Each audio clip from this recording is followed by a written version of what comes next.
what is your view of the nature of the international system? For example, someone like John Mearsheimer views it as anarchic.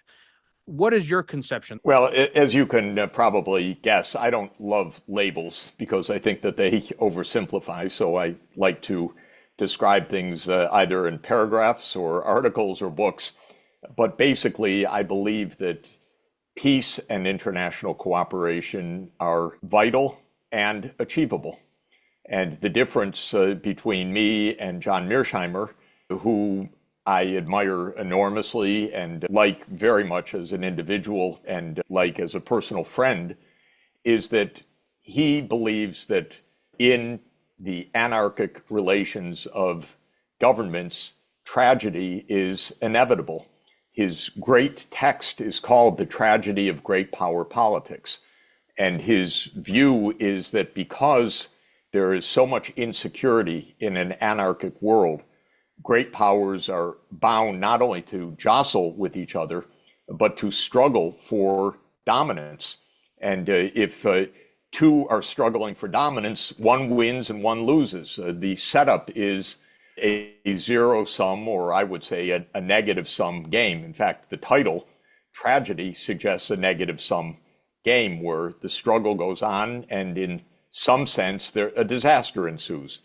So he believes that. I believe that cooperation is possible and vital. John gets a lot of credit, in my view, for accurate predictions.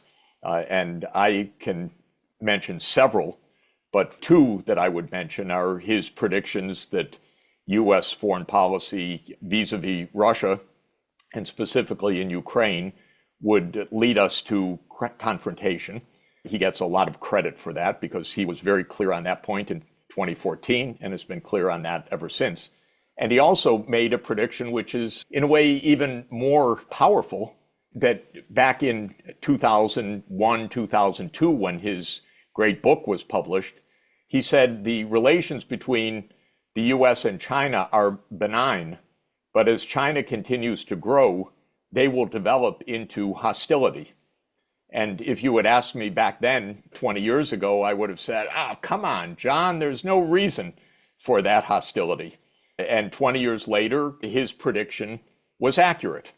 So I give him a lot of predictive credit. But where we really differ is that I can't accept personally tragedy as being the state of affairs and the inevitable outcome. I think we can do better than that. And certainly there is a lot of cooperation in the world, in our own immediate lives, in our neighborhoods, in our cities, in our states, in our nation. And I believe that that can apply globally as well. Another point, though, as an economist, where I take exception to this is on two essential points. One is that I believe that there are great gains from trade. So that's pretty deeply embedded in economic thinking. It goes back in its clearest initial statement to Adam Smith in 1776 in The Wealth of Nations, but it's proved in innumerable theories and empirical studies ever since. So I want the world to be interconnected because I think it is good. But a second point is I believe the world is inevitably interconnected on profoundly important challenges, such as the survival of our oceans, our biodiversity, our ecosystems, our physical environment, which is being deeply deranged by the scale of human activity, now over $100 trillion per year scale of activity. And we need to cooperate. We're not in a position to allow anarchy to prevail. There's one even more important point, and that is that ever since the dawn of the thermonuclear age, and one could argue ever since the dawn of the atomic age in 1945, but certainly since the dawn of thermonuclear weapons, we are trapped on the edge of self-destruction, literal annihilation of our species. I take that very seriously.